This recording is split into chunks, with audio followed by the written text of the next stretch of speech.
जय सिया राम। भाइयों बहनों, मैं आचार्य राजेश ठाकुर श्री अयोध्या धाम से आप लोगों का स्वागत करता हूं। आज हम चर्चा करेंगे आगामी 17 जनवरी को शनि का कुंभ राशि पे गोचर होने जा रहा है। प्यारे भाइयों बहनों, शनिदेव न्याय के देवता हैं। हमारे कर्मों का फल देने के लिए उन्हें भगवान शंकर ने नियुक्त किया है। हमारे शुभ अशुभ कर्मों का परिणाम देने के लिए शनि की साढ़े साती, ढैया, कंटक, शनि की महादशा, अंतरदशा समय समय पर हमारे जीवन को प्रभावित करती रहती है और हमारे कर्मों का फल देने के लिए आती है। शनि से घबराने की जरूरत नहीं है, डरने की जरूरत नहीं है, बस शनि को समझने की जरूरत है। उनको समझ करके अपने जीवन में कुछ मूलभूत परिवर्तन करके, अपनी जीवन शैली में कुछ परिवर्तन ला करके शनि के दुष्प्रभाव से आप बिल्कुल स्वयं को बचा सकते हैं। परेशानी इस संदर्भ में पैदा कर सकते हैं कि आने वाले समय में जब 17 जनवरी को शनिदेव कुंभ राशि पे गोचर करेंगे तो कुछ लोगों की साढ़े साती समाप्त होगी, कुछ लोगों की साढ़े साती शुरू हो जाएगी। कुछ लोग ढैया से मुक्त हो जाएंगे जो पिछले 2.5 साल से परेशान चल रहे हैं। कुछ लोग ढैया से मुक्त हो जाएंगे, लेकिन सावधान, कुछ लोगों के ऊपर ढैया शुरू हो जाएगी। कुछ लोगों के ऊपर कंटक शनि का प्रभाव हो जाएगा, जिससे जीवन में बड़ी भारी समस्याएं शनिदेव पैदा कर सकते हैं।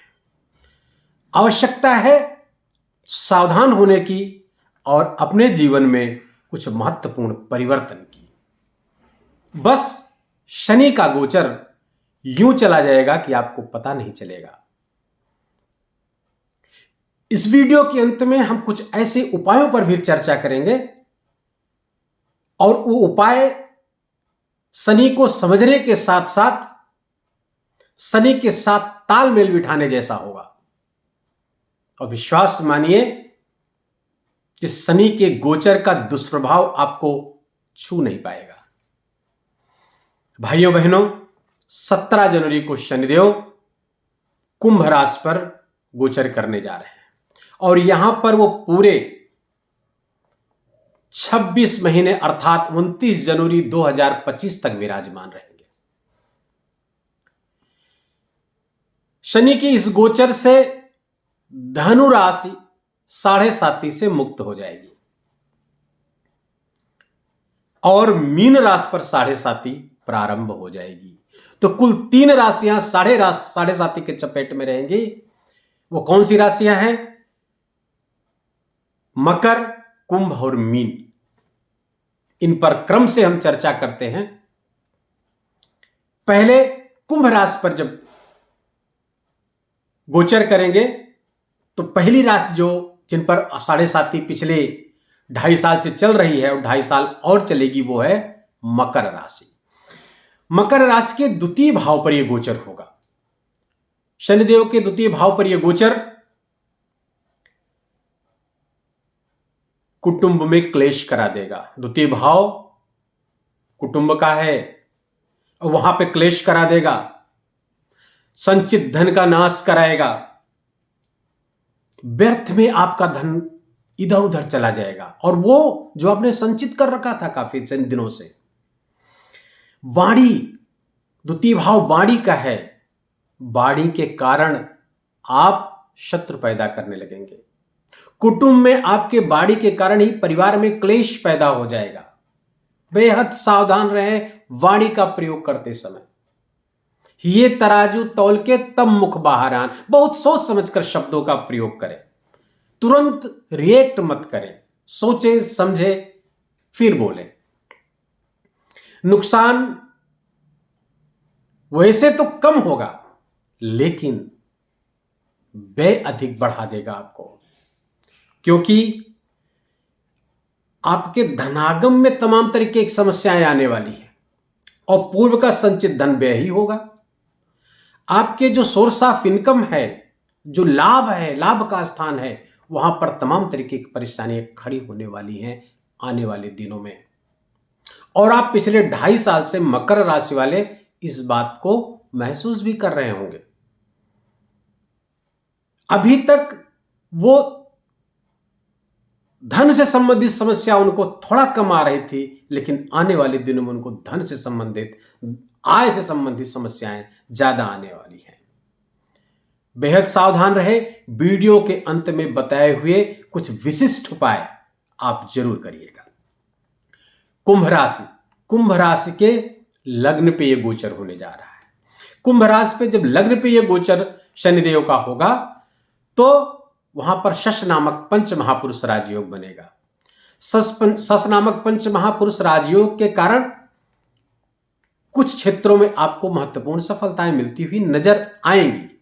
क्योंकि और ध्यान रहे, अगर आपकी मूल कुंडली में भी शनि कुंभ राशि पर बैठा है तब आपको नुकसान की अपेक्षा लाभ अधिक होगा, लाभ की स्थिति में आ जाएंगे। और ऐसे में अगर शनि की महादशा भी चल रही है और शनि शश नामक पंच महापुरुष राजयोग भी बनाकर बैठा है, तब तो फिर क्या कहने आपके। लेकिन फिर भी शनि की दृष्टियां आपके लिए खतरनाक साबित हो सकती है। जैसे शनि आपके तृतीय स्थान को देखेगा, भाई बंधुओं से क्लेश करवा देगा, मित्रों से क्लेश करवा सकता है। मित्र वर्ग आपकी अपेक्षाओं पे खरे नहीं उतरेंगे, जिससे कुछ समस्याएं पैदा हो सकती जी। आपकी कार्यशैली में आलस्य घुस जाएगा। आप पहले तीव्रता से काम करते थे, लेकिन अब 17 जनवरी के बाद आपको कुछ आलस्य घेर लेगा, चीजों को कल पे डालेंगे, आप प्रमाद करेंगे। इससे आपको बचना है।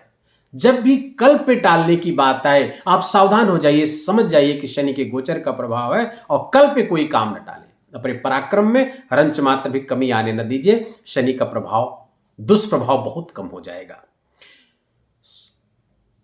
कुंभ राशि पे 7वीं दृष्टि शनि की आपके 7वें स्थान पर पड़ रही है। पत्नी से मतभेद हो सकता है। गृहस्थ जीवन में क्लेश पैदा हो सकता है। पत्नी का स्वास्थ्य गड़बड़ हो सकता है। पत्नी को पहले से कोई बीमारी है तो निरंतर डॉक्टर के संपर्क में रहें और कोशिश करिए कि लड़ाई झगड़ा बिल्कुल ना होने पाए। समझदारी दिखाइए एक दूसरे के प्रति। शनि की 10वीं दृष्टि आपके 10वें स्थान पर पड़ रही है, जिसके कारण से आपको कार्य क्षेत्र में समस्या का सामना करना पड़ सकता है। कार्य में डिले हो सकता है, कार्य में विलंब हो सकता है, अनावश्यक विलंब पैदा करो। कार्य होगा लेकिन बहुत विलंब से होगा। आप इरिटेट हो जाएंगे, लेकिन आपको इरिटेट नहीं होना है विलंब से, आपको लगे रहना है, सफलता मिलेगी। वीडियो के अंत में उपाय अगर आप करते हैं तब तो शनि का केवल आपको शुभ फल प्राप्त होगा। लेकिन ये शुभ फल मैं केवल उनके लिए बता रहा हूं जिनके लग्न कुंडली में भी, मूल कुंडली में भी शश नामक पंच महापुरुष राजयोग बना हुआ है। इसलिए सावधान रहें। शेष लोग को तो निश्चित रूप से परेशानियां आने वाली हैं। अस्थिरता का वातावरण रहेगा, मन अस्थिर रहेगा, क्योंकि ग्रह जो फल देते हैं ना, चंद्रमा के थ्रू ही देते हैं। तो चंद्रमा मन का कारक है, इसलिए मन में थोड़ी उथल पुथल बची रहेगी, अस्थिरता का वातावरण रहेगा। तीसरी राशि मीन राशि पे प्रभाव पड़ना शुरू हो जाएगा। आने वाले 2.5 साल मीन राशि के लिए बहुत ही संकट भरे होंगे। अब 7.5 मीन राशि पे प्रारंभ हो रही है। व्यर्थ का व्यय कराएंगे शनिदेव, मानसिक परेशानी बढ़ जाएगी, स्वास्थ्य संबंधी समस्याएं पैदा हो सकती है।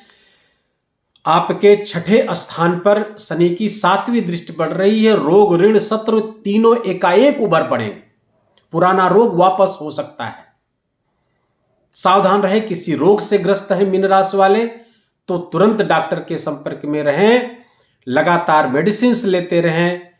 जो भी पैथ आप यूज करते हैं कंटिन्यूअस डॉक्टर की सलाह मानकर करते रहें। तीसरी दृष्टि धन भाव पर है। धन का नाश कराएगा, संचित कोष में कमी करवाएगा या खाली करवा देगा। और शनि की जो 10वीं दृष्टि है आपके 9वें स्थान पे पड़ रही है। पिता से मतभेद हो सकता है, धर्म में अरुचि हो सकती है, लेकिन आपको अरुचि पैदा नहीं होने देना, धर्म से जुड़े रहना है। पिता का स्वास्थ्य गड़बड़ हो सकता है, उनसे मतभेद हो सकता है। मीन राशि के लिए परेशानी बहुत अधिक बढ़ने वाली है, मानसिक अशांति बहुत ज्यादा हो जाएगी। अगर न्यायालयी विवाद पहले से मीन राशि वालों के जीवन में है तो उसमें भी परेशानी खड़ी होने वाली है। सावधान रहें, वकील आदि से अपने संपर्क करते रहें आप, और उनसे उनकी सलाह के अनुसार काम करें। किसी झगड़े में फंस सकते हैं आप, किसी के झगड़ों में बीच में और स्वयं भी झगड़ा मोल लें, झगड़े से दूर रहें। अब आते हैं ढैया। ढैया 2 राशि, पहले मिथुन राशि में चल रही थी, मिथुन राशि ढैया से मुक्त हो गई। अब अगली राशि जो प्रभावित होने जा रही है वो कर्क राशि, शनि की ढैया से प्रभावित होने जा रही है। शनि आपके अष्टम स्थान, भाइयों बहनों, जब आपकी राशि से शनि चतुर्थ और अष्टम गोचर करता है तो ये ढैया, शनि की ढैया कही जाती है, और इसका भी प्रभाव लगभग 7.5 जैसा ही है। 7.5 में 7.5 साल तक प्रभावित करते हैं, लेकिन ढैया में मात्र 2.5 साल तक प्रभावित करते हैं। कर्क राशि शनि की ढैया से पीड़ित होने जा रही है। गृह क्लेश बहुत जबरदस्त बढ़ जाएगा आपके घर में, आपस में संबंधों में बहुत टकराहट हो जाएगी, क्योंकि शनि अष्टम बैठ करके आपके द्वितीय स्थान को देख रहा है। धन का अपव्यय कराएगा, कार्य क्षेत्र में तमाम तरह की परेशानियां पैदा करेगा, वर्क में काम में डिले हो करवाएंगे, काम होता होता बनता बनता बिगड़ जाएगा, मानसिक अशांति अवसाद बढ़ जाएगा, डिप्रेशन की स्थिति आ सकती है। इसलिए सावधान, कर्क राशि वाले सावधान, वीडियो के अंत में हुए उपाय को पूरे गंभीरता के साथ करें। वृश्चिक राशि, इसके पहले तुला राशि थी शनि के ढैया के प्रभाव में, अब तुला राशि ढैया से मुक्त हो रही है। अब वृश्चिक राशि पर ढैया प्रारंभ होने जा रहा। वृश्चिक राशि वालों के लिए शनि चतुर्थ स्थान पर बैठेंगे, और चतुर्थ स्थान पर बैठकर सीधे 10वें स्थान को देखेंगे। भाइयों बहनों, वृश्चिक राशि वाले जो अधिकारी हैं, जो सरकारी कर्मचारी हैं, उनके लिए निश्चित रूप से परेशानियां खड़ी होंगी, और निरंतर खड़ी होगी 2.5 वर्ष तक। आपको बेहद सावधान रहने की जरूरत है। आपके उच्च अधिकारी आपसे नाखुश हो सकते हैं, आप पर तमाम तरीके की परेशानी खड़ी कर सकते हैं। आपके कोलीग्स आपका कहना नहीं मानेंगे या आपके मन मुताबिक काम नहीं करेंगे, जिससे इरिटेशन बढ़ेगा। कार्य क्षेत्र में जबरदस्त परेशानी, गृह क्लेश बढ़ा देगा, माता के स्वास्थ्य में परेशानी करवा सकते हैं। शनिदेव पिता से अनबन हो जाएगी, क्योंकि 10वीं दृष्टि पड़ रही है। प्रत्येक कार्य में अनावश्यक विलंब कराएंगे। वृश्चिक राशि वालों के लिए समय, ये 2.5 वर्ष शनि के दृष्टिकोण से अच्छा नहीं है। आपके स्वयं के स्वास्थ्य के प्रति भी आपको सजग रहना है, क्योंकि आपका कोई पुराना रोग वापस हो सकता है। पुनः पुराने रोग से आप ग्रसित हो सकते हैं, जिससे मुक्ति मिल गई थी, लेकिन अब पुनः उससे प्रभावित हो सकते हैं। इसलिए वृश्चिक राशि वाले सावधान। वीडियो के अंत में बताए हुए हमारे अद्भुत उपाय को जरूर करें, निश्चित रूप से आप शनि की इन दुष्प्रभावों से बचे रहेंगे। अब ये तो हो गई 5 राशियां, 2 राशियां और शनि के चपेट में आएंगी। वो कौन है? शनि जब अब आपकी राशि से 10वीं गोचर करता है। भाइयों बहनों, शनि का ये 10वीं गोचर करना सामान्य व्यक्तियों के लिए ठीक नहीं है। यद्यपि जो वृष राशि इसके प्रभाव में आ रही, क्योंकि वृष राशि से 10वीं शनि गोचर करेंगे। वृष राशि के जो जातक राजनीति से जुड़े हुए हैं, उनको तो जबरदस्त लाभ होगा, चुनाव आदि में विजयी कराएगा। सोशल एक्टिविटी जो करते हैं उनके लिए लाभदायक है। एनजीओ वगैरह में जो काम करते हैं उनके लिए भी लाभदायक है। जो एनजीओ वगैरह चलाते हैं, सामाजिक सेवा के काम में उनको लाभ मिलेगा। लेकिन अगर आप राजनीतिज्ञ नहीं हैं, सोशल वर्कर नहीं हैं, तो आपके कार्य में बाधा आनी शुरू हो जाएगी। तमाम तरीके के डिलेड आएंगे, बनते हुए काम बिगड़ सकते हैं, अधिकारी वर्ग परेशान करेंगे, अधिकारी वर्ग से परेशानी हो सकती है। अगर आप सरकारी नौकर हैं तो आपके लिए और भी समस्या खड़ी हो सकती है। वृष राशि वाले वीडियो के अंत में बताए हुए उपाय करें। अब जिन राशियों के 5म शनि गोचर करता है, इसको कंटक शनि, वृष राशि और पंचम, क्योंकि दसम और पंचम जब गोचर करेगा तो कंटक शनि होता है, उसका भी प्रभाव कमोबेश ढैया जैसा ही होता है। अब तुला राशि कंटक के चपेट में आएगी। अभी वो ढैया से मुक्त हुई है कि अब कंटक के चपेट में रहेगी। ढैया जैसा नुकसान तो नहीं होगा, लेकिन थोड़ी समस्या संतान संबंधी आपको हो सकती है। यदि आपको संतान नहीं है तब वहां पे समस्याएं बढ़ सकती हैं। लेकिन अगर पहले से हैं तो उनको स्वास्थ्य संबंधी समस्या आ सकती है, उनकी शिक्षा संबंधी समस्या आ सकती है। अगर वो कहीं विदेश जाना चाह रहे थे या कोई हायर डिग्री लेना चाह रहे थे, किसी बड़े कोर्स में जाना चाह रहे थे, मेडिकल में, आईआईटीज में या और कहीं बड़ी परीक्षाओं के लिए तैयारी कर रहे हैं, तो अगर आपकी संतान, तो वहां पे समस्या पैदा हो सकती है। शनि का उपाय करें, अंत में जो बताने जा रहा हूं मैं अब शनि का उपाय क्या करें जिससे इस गोचर से आप बचे रहें, उनके दुष्प्रभाव से बचे रहें। पहला तो हनुमान जी की शरण ग्रहण कर लीजिए। जितनी बार संभव हो हनुमान चालीसा का पाठ करिए। शनिवार मंगलवार जरूर हनुमान मंदिर जाइए और हनुमान जी को भुना चना और गुड़, और संभव हो तो एक नारियल, और संभव हो तो एक जनेऊ, पीला सिंदूर और चमेली का तेल हनुमान जी को चढ़ाएं और वहीं बैठ करके 11 बार, कम से कम 11 बार, ना हो सके 11 बार तो 7 बार हनुमान चालीसा का पाठ करें।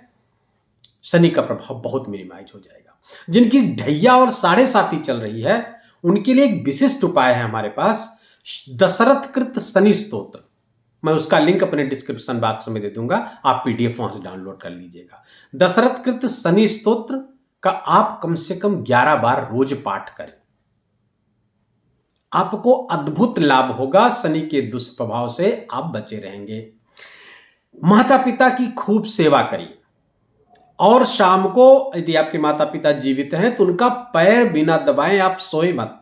जो भी शनि से प्रभावित हैं, चाहे वो साढ़े साती हो, ढैया हो, कंटक शनि हो, महादशा, अंतरदशा, कुछ भी हो, आप माता पिता का पैर अगर आप दबाते हैं, शनि आपसे बहुत प्रसन्न रहेगा। और एक काम और आप करें, आप शनि जो सोशल वर्कर हैं, जो समाज का काम करते हैं, बिना किसी अर्थ लाभ के, बिना किसी लाभ के समाज के लिए काम करते हैं, गरीब मजदूरों के लिए काम करते हैं, उनसे शनि बहुत ही प्रसन्न होता है।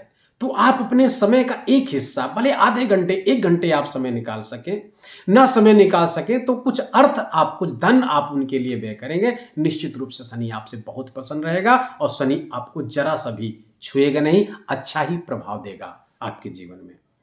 इसीलिए शास्त्र में वर्णित है कि महादशा अगर चले, साढ़े साती चले, तो व्यक्ति को वानप्रस्थ संस्कार करवा लेना चाहिए।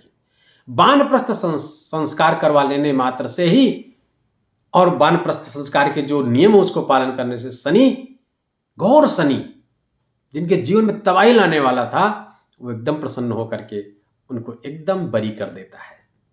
भाइयों बहनों, ये उपाय आप करें। और हाँ, सुबह उठते ही शनि के 10 नाम है, उसको भी मैं इस वीडियो में दे दूंगा, लिंक में दे दूंगा। मैं अपने एडिटर से कहूंगा कि आप ये मंत्र यहाँ पे लिख दे ताकि आप स्क्रीनशॉट ले लीजिए। उसको एक मंत्र है, उसको, उसमें 10 नाम है शनि के, उस 10 नाम को आप पढ़ लें सुबह उठते ही। जैसे उठे सबसे पहले 10 नाम रट जाएंगे 1-2 दिन में आपको।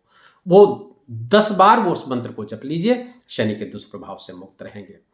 आज के वीडियो में बस इतना ही। अगले वीडियो में मैं मेष राशि से मीन राशि तक शनि के इस गोचर का क्या प्रभाव होगा वो वीडियो लेकर आ रहा हूं, उसकी प्रतीक्षा करिए। आज के लिए बस इतना ही। जय सिया राम।